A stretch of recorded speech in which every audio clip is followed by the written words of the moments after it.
Trouxe aqui algumas notícias. Veja só.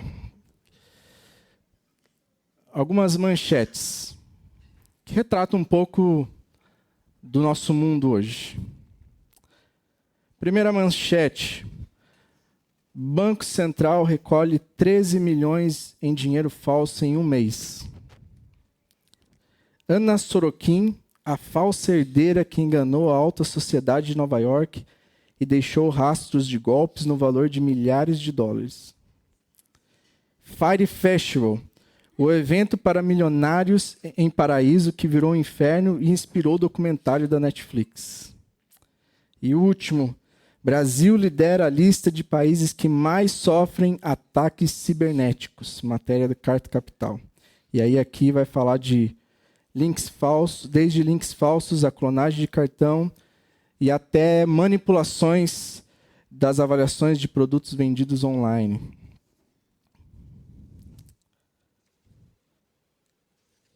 Eu não sei quanto a vocês, mas normalmente quando eu vou comprar alguma coisa na internet, eu sempre busco os reviews, o pessoal testando, e aí depois eu vou lá nas avaliações no site, procuro quais são as avaliações, para ter uma segurança, né, de que vou comprar alguma coisa boa. E eu não sei se vocês já passaram por isso, mas eu já comprei várias coisas que, quando chegou, me decepcionaram. E aí você fica assim, né, poxa, olhei lá os videozinhos, a galera indicando, olhei as avaliações e é uma porcaria. E aí, esses dias também eu estava assistindo o jornal, e aí era uma reportagem sobre o sorteio do Nota Paraná. E aí a reportagem falava que o pessoal do Nota Paraná tinha tentado entrar em contato com uma senhora, porque ela havia ganhado o prêmio do sorteio, mas ela não atendia as ligações. E ela não retornava as mensagens. E aí eles pegaram, né, já para criar um marketing também, foram com a reportagem até a casa daquela senhora, e aí ela estava em casa, e eles falaram, olha, a gente tem uma boa notícia para você. Será que a gente pode entrar? E ela falou, claro, né, uma boa notícia, reportagem, pode entrar.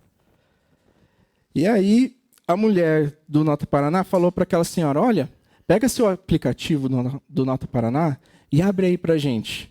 Aí ela abriu assim, ela olhou, 100 mil? 100 mil, você ganhou 100 mil. Ela, E ela começou a pular, e ela pegou a mulher do Nota Paraná assim, começou a pular junto com ela. E o câmera estava assim, tipo... E aí o repórter falou, minha senhora, por que você não retornou as ligações, não respondeu as mensagens? Ela falou, hoje em dia, tanto golpe, né? Tanta gente querendo passar a perna nos outros. Aí eu pensei que era um golpe. E aí eu falei, eu não vou atender essas ligações. E aí cada vez que eles ligavam, ela desligava. E a verdade é que a gente vive um tempo com tantas notícias falsas, com tantos golpes, com tantas mentiras, que muitos já estão começando a deixar de acreditar naquilo que é verdade. Porque às vezes é um pouco cansativo. Eu lembro que, eu não posso falar quem é, porque provavelmente vai me assistir, mas eu tinha uma pessoa que sempre mandava no WhatsApp umas notícias tipo assim, grupo terrorista invade o metrô de Nova York e mata bebês recém-nascidos. Aí eu, caramba, tipo, tinha uma coisa estranha nisso, né? Aí eu ia lá, né, procurar, porque eu pensava, tipo, uma notícia dessa, cara, deve estar enxurrada de notícia, né? E aí não tinha ninguém falando. Aí eu falava assim, fulano, eu acho que não é verdade. Aí beleza. Obrigado por avisar. Na outra semana, mais uma mensagem. Até que eu acho que ela cansou e aí desistiu. E é interessante porque o Evangelho de João, quando João escreve, ele escreve com o propósito de falar, olha, eu quero que vocês creiam que esse Jesus, ele é o Cristo, o Messias. Então João, ele vai colocar no Evangelho 7 milagres sobre Jesus para provar para os seus leitores que Jesus era o Cristo. E agora o que a gente tem nessa carta é que João também tem esse propósito de ter coisas na qual ele pode usar como uma prova. Só que aqui, o que João quer é que ele quer que os seus leitores tenham a convicção da salvação. E diante disso, ele traz várias coisas para que nós, como pessoas, como cristãos salvos, tenhamos essa certeza, tenhamos essa segurança da nossa salvação. Porque muitas pessoas, e eu acho que isso, eu não sei quanto a vocês, mas é muito comum que pessoas salvas não tenham essa certeza da salvação no coração delas. Porque a salvação, muitas vezes, não é acompanhada dessa segurança. Como assim? Porque muitas vezes as pessoas elas estão salvas, porque elas colocaram sua fé em Cristo Jesus, mas elas não sentem essa segurança da salvação, e às vezes quando elas pecam, elas falam, puxa, agora perdi minha salvação. Aí elas estão passando por um momento difícil na vida, e elas vacilaram, e elas, puxa, se Jesus voltar agora, eu estou ferrado. Ao mesmo tempo que tem pessoas que têm uma certa falsa segurança acerca da salvação. E elas não estão salvas. Quando nós fazíamos evangelismo no parque, nós, aqui no Bacaxiri, a gente perguntava para as pessoas, se você morresse hoje, para onde você iria? E muitas delas respondiam, eu acho que eu iria para o céu. Ah, é? Por que isso? E elas respondiam, porque eu sou uma boa pessoa. Eu nunca matei, eu nunca roubei, eu sempre procurei ajudar o próximo. E é evidente que a fé dessas pessoas não está no lugar de onde realmente vem a salvação. A fé dessas pessoas vem das suas obras. Mas Paulo vai falar em Efésios 2, do versículo 8 ao 10, o seguinte: porque pela graça sois salvos por meio da fé, isto não vem de vós, é dom de Deus. Não vem das obras, para que ninguém se glorie, porque somos feituras suas, criadas em Cristo Jesus, para as boas obras, as quais Deus preparou para que andéssemos nela. Então, embora a nossa salvação não seja por meio das obras, o que Paulo nos diz aqui é que Deus preparou esse caminho para que nós andássemos. Ele preparou para que nós, como cristãos, novas criaturas, andássemos nesse caminho de boas obras. E por isso o título da nossa série é E agora, como viveremos? Porque é justamente esse questionamento acerca de, cara, agora eu criei em Jesus. Eu depositei a minha fé nele. O que é esperado de mim como um crente? O que é esperado de mim nessa caminhada? Já que as obras não são a causa da nossa salvação, mas são a evidência natural de uma vida salva.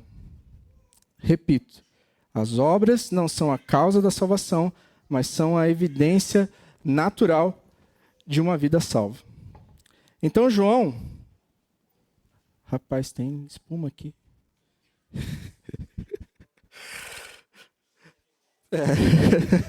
Obrigado.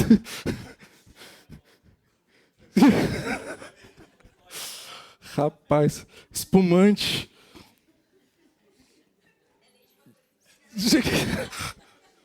Eu não vou tomar. Sai fora.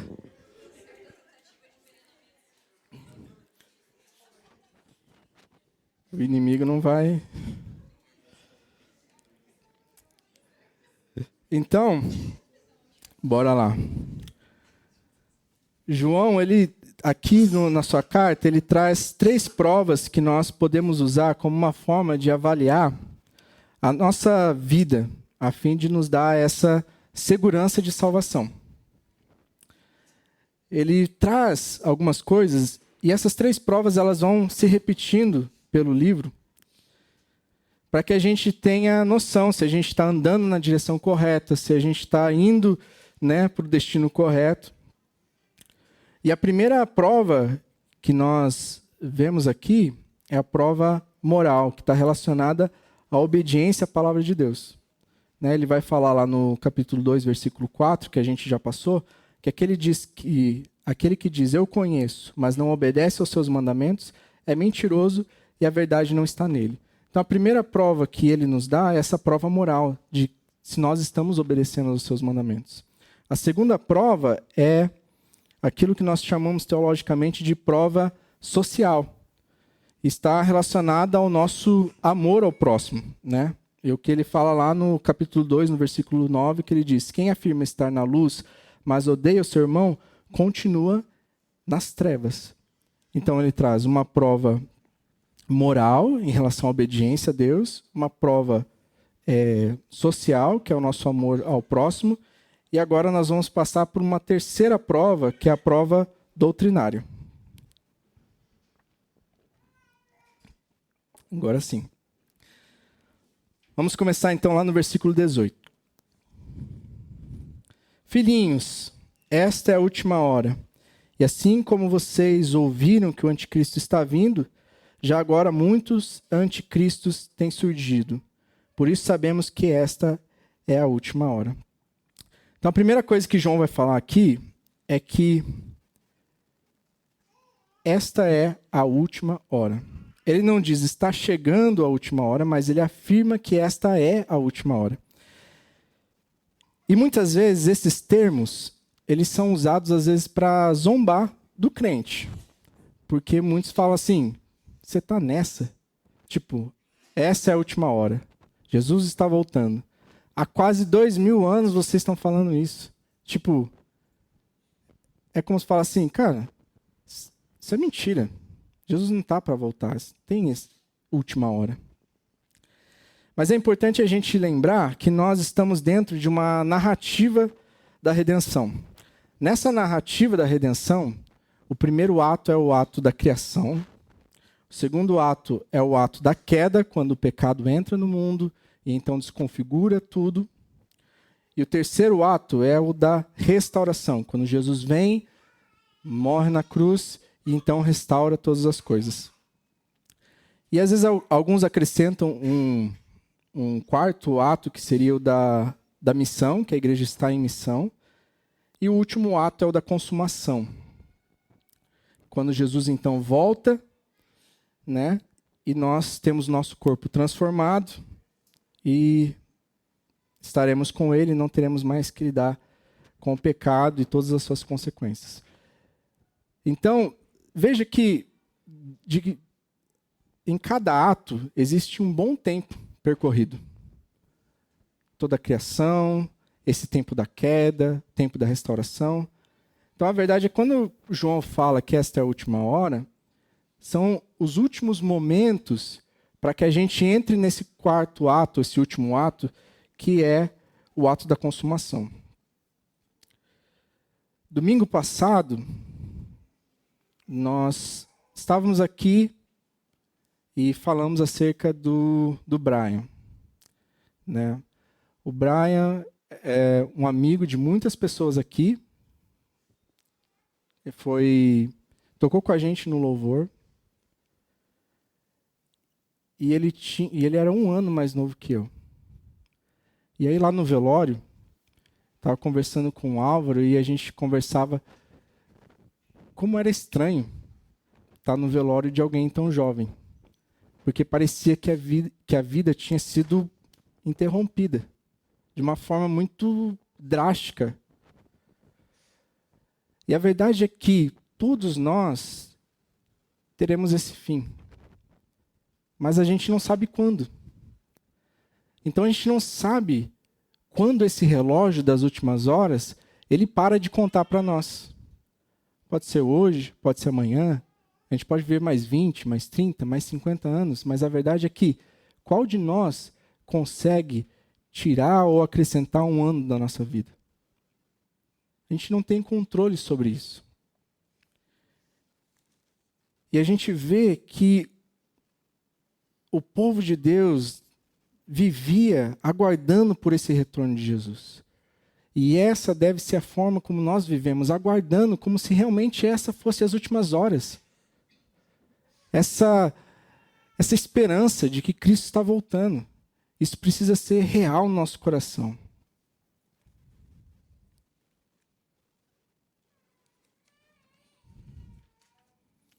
Agora, uma coisa importante também acerca dessas últimas horas é que João fala que muitos anticristos têm surgido. E parece que João está falando, olha, conforme vai se aproximando esse momento, as últimas horas, muitos se levantam contra Jesus. Muitos se levantam contra as doutrinas ensinadas acerca de Jesus. E aí ele vai falar no versículo 19. Eles saíram do nosso meio, mas na realidade não eram dos nossos. Pois se fossem dos nossos, teriam permanecido conosco. O fato de terem saído mostra que nenhum deles era do nosso.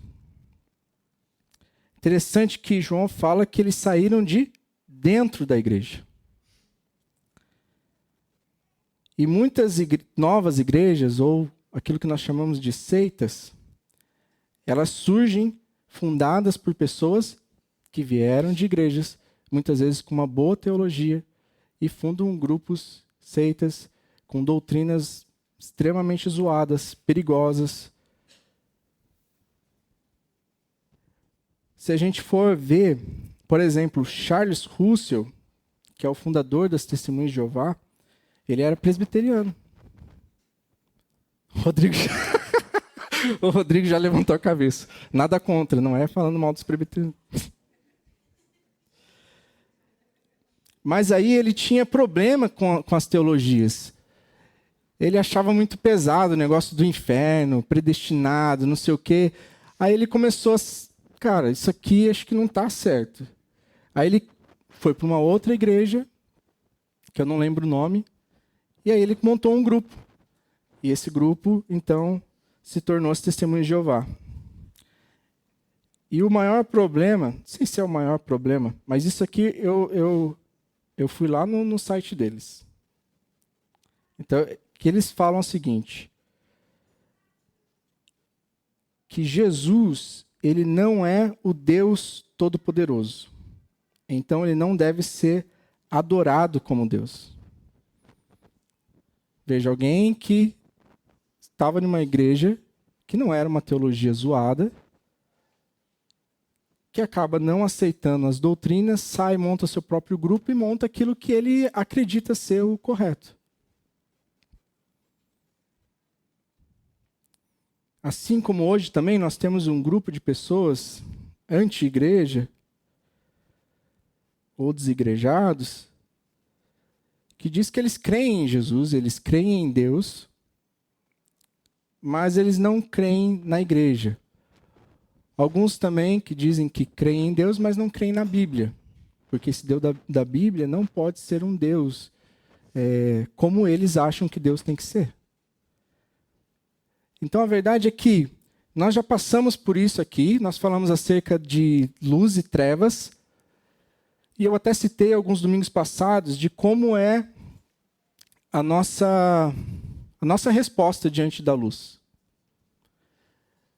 E a gente tem duas respostas. Ou a luz mostra e revela quem nós somos, e nós então vamos diante de Deus, nos prostramos diante dele e confessamos nossos pecados e clamamos por sua graça e sua misericórdia, ou simplesmente vamos para longe dessa luz. E é o que muitas vezes as pessoas fazem. Diante das verdades do Evangelho, diante das verdades bíblicas, muitas delas nos confrontam na forma, no estilo da nossa vida, na forma como nós estamos vivendo, na forma como nós estamos tratando as pessoas. E aí, às vezes, a resposta é essa, é se afastar disso. Fala, não, eu não creio em Jesus, eu não creio na Bíblia, foi escrita por homens. Como eu vou crer em uma coisa, Bíblia, inerrante, como assim? Homens erram, homens falham, por que eu vou acreditar na Bíblia? Ou como eu já ouvi, e até há um tempo atrás ficou bem famosa essa declaração, né, de um artista, falou assim, cara, a igreja não quer que você seja feliz. Esse Jesus que a igreja prega não quer que você seja feliz.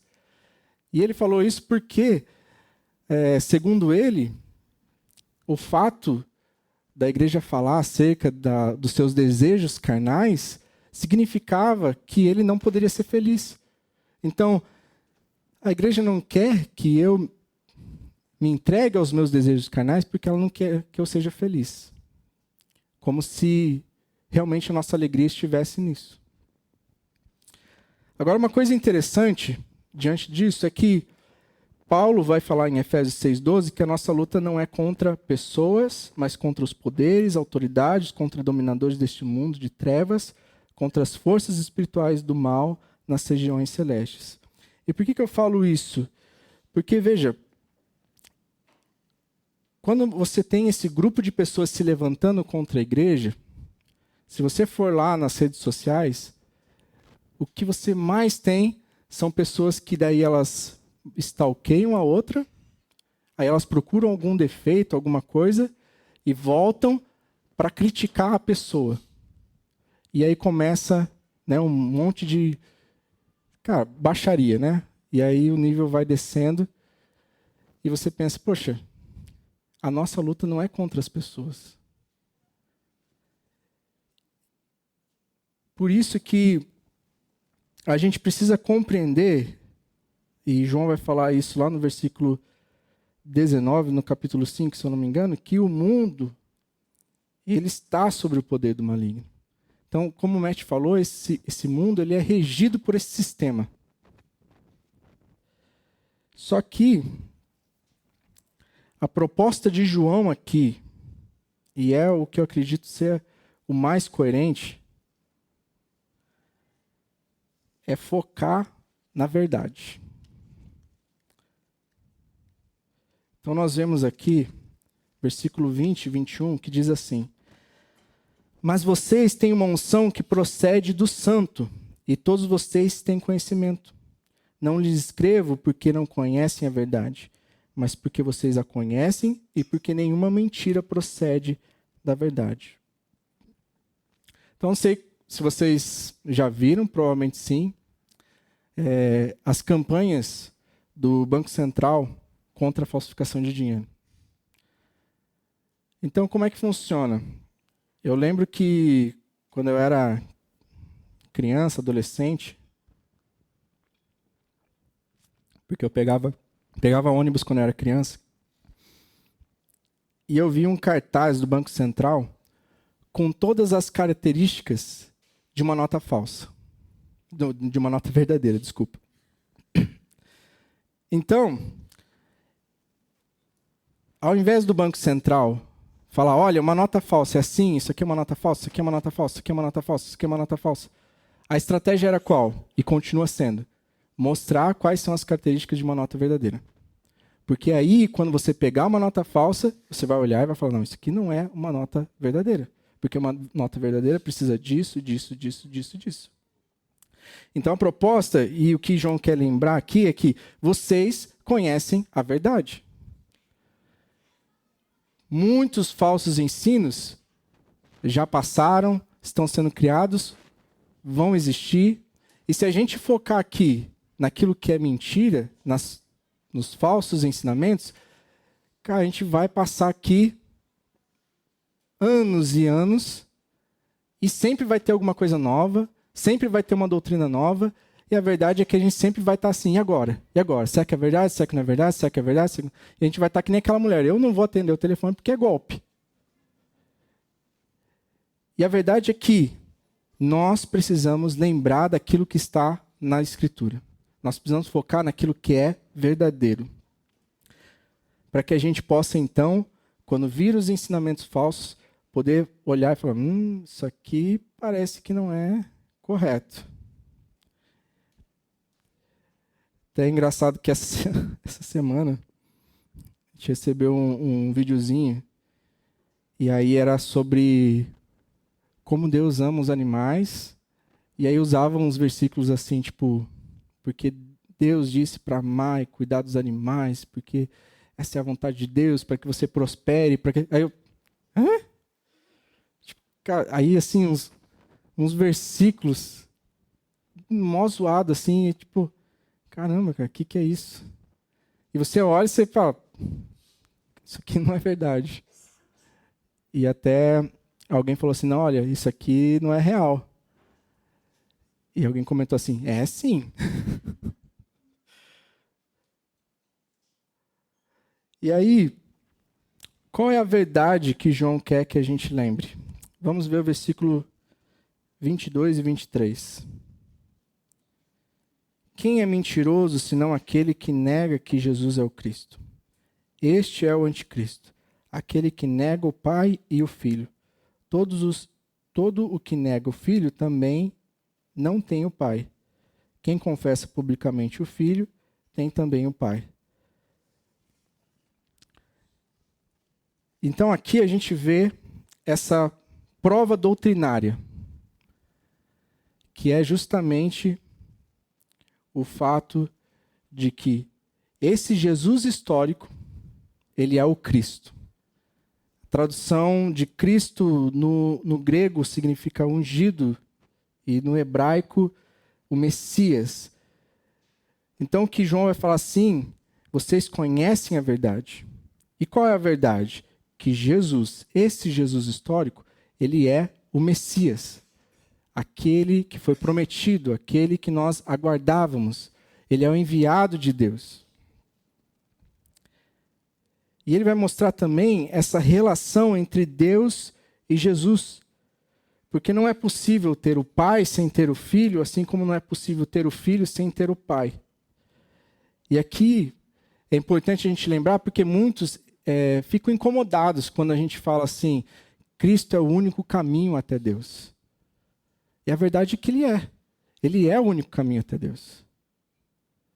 Mas muitos não querem aceitar a Cristo, mas eles aceitam a Deus. E o que João fala é o seguinte, não é possível ter Deus sem ter o Filho, não é possível ter o Filho sem ter Deus. E o próprio Jesus fala lá em João 17, 21, ele fala assim, para que todos sejam um, Pai, como tu és em mim e eu em ti, que eles também estejam em nós, para que o mundo creia que tu me enviaste. O próprio Jesus fala, eu e o Pai somos um. Então não tem como ter Deus sem ter Cristo. E ter Cristo significa ter uma compreensão correta de quem é Jesus, uma doutrina correta acerca de Jesus. Como Deus encarnado, que veio de uma virgem, viveu uma vida sem pecado, morreu numa cruz, ressuscitou, voltou ao céu, e um dia ele voltará para nos buscar. Aquele que é totalmente Deus e totalmente homem. Porque só alguém totalmente homem poderia morrer no nosso lugar, somente alguém totalmente divino poderia carregar o peso do nosso pecado e vencer a morte. Por isso João vai dizer lá no versículo 24 e 26, quanto a vocês, cuidem para que aquilo que ouviram desde o princípio permaneça em vocês. Se o que ouviram desde o princípio permanecer em vocês, vocês também permanecerão no Filho. E esta é a promessa que ele fez, a vida eterna. Escrevo-lhe estas coisas a respeito daqueles que os querem enganar.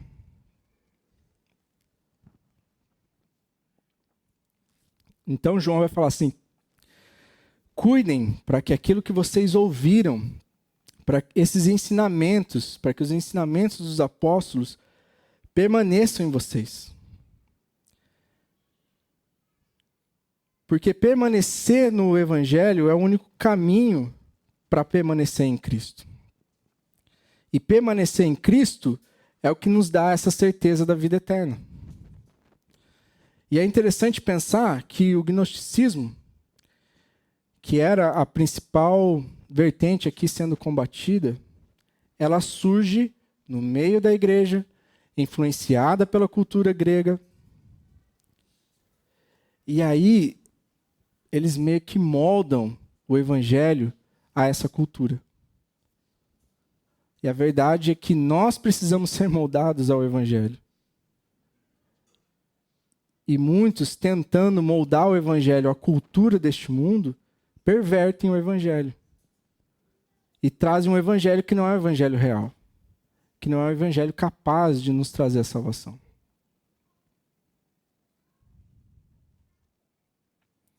Então a gente vive, sim, uma pressão. Uma pressão porque o mundo vive o sistema que é contrário a Deus. Nós vivemos nesse mundo. A verdade é que isso é a vontade de Deus, que nós vivamos nesse mundo.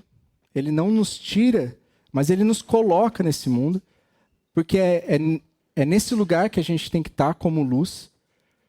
Como Jesus vai explicar, né, que uma lâmpada, ela não é colocada debaixo da cama. Uma lâmpada, ela serve para iluminar. E para iluminar, ela não fica escondida. Ela fica em um lugar onde ela possa clarear o máximo possível. Assim como nós. Nós não devemos ficar escondidos do mundo. Tem muita gente que se esconde do mundo. E nós devemos estar no mundo. Para que a gente possa levar a luz do Evangelho. Só que há uma dificuldade. Eu acho que para nós pais existe uma dificuldade. Porque a gente fica com tanto receio dos nossos filhos, tipo, cara, o que eles estão aprendendo, né? As amizades. Cara, será que, sei lá, alguém vai apresentar para eles droga, pornografia? E a gente fica sempre com esse receio no coração. E muitas, às vezes, colocam os filhos em uma bolha, para que eles fiquem isolados de tudo isso. E eu entendo, porque é uma preocupação, como pai, de que seu filho esteja em um bom lugar. Mas eu acho que, como pais, a gente também precisa lembrar que os nossos filhos vão para esse mundo. E a nossa preocupação maior tem que ser ensinar o coração deles a viver nesse mundo, para que eles não sejam corrompidos e influenciados, mas eles possam influenciar outras pessoas, para que eles sejam luz. E aí, João vai reforçar aqui no versículo 27, dizendo assim: quanto a vocês, a unção que receberam dele permanece em vocês, e não precisa que alguém os ensine, mas como a unção dele é recebida, que é verdadeira e não falsa, os ensina acerca de todas as coisas, permaneçam nele como ele os ensinou. Então, novamente, João vai falar assim: permaneçam no Evangelho. Permaneçam na verdade que vocês ouviram. Esse livro aqui, o Evangelho, acima de tudo, é um livro muito interessante. Porque às vezes a gente pode estar um pouco cansado de Evangelho, Evangelho, Evangelho, Evangelho. E aí mais um livro de Evangelho, às vezes a gente fala, mais um livro sobre Evangelho. Mas eu recomendo, porque vai fazer reacender essa chama pelo Senhor no seu coração. E aí ele fala assim, acerca do Evangelho, ele fala o seguinte: o significado do Evangelho. Estávamos mortos em nossas transgressões e em nossos pecados. A religião não pôde nos ajudar. Nossas resoluções de mudança não puderam nos ajudar. Jesus, o bebê nascido de uma virgem em Belém, era o Filho de Deus. Ele fez o que não tínhamos condição de fazer. Viveu uma vida justa que agradou a Deus. Ainda assim, foi crucificado em uma cruz sobre a maldição do pecado. Ele fez isso por nós. Ele morreu em nosso lugar. Mas Jesus ressuscitou da sepultura para nos oferecer nova vida em seu Espírito. Jesus dá essa nova vida a todos que o invocam pela fé. A beleza do Evangelho é que aqueles que confiam em Jesus jamais temerão se alienar de Deus novamente. Em Cristo Jesus você está seguro, em Cristo você é amado, em Cristo você é pleno, em Cristo você é escolhido, em Cristo você é puro. Agora, portanto, já nenhuma condenação há para os que estão em Cristo Jesus. E agora Cristo nos redimiu para a vida de amor e serviço, na qual podemos refletir aos outros o que Ele fez em nós.